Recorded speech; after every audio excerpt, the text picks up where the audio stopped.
تمرین، تعهد و پیوستگی 3 اصلی هستند که یادگیری شما رو در هر سنی تضمین میکنن.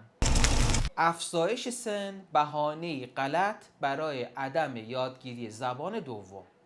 هر سنی ملزومات و روش‌های یادگیری خودش رو میطلبه. قطعاً روش‌های آموزشی زبان دوم به کودکان متفاوت از بزرگسالان هستش. آن چیزی که به بزرگسالان کمک میکنه که در یادگیری زبان دوم موفق باشن، تجربهشون، ذهن بالغترشون و آگاهی بیشتر اونها از فرایند آموزش و یادگیری هستش. تمرین، تعهد و پیوستگی 3 اصلی هستند که یادگیری رو در هر سنی تضمین میکنن. پس همت بکنین و با بهانه از یادگیری فرار نکنید.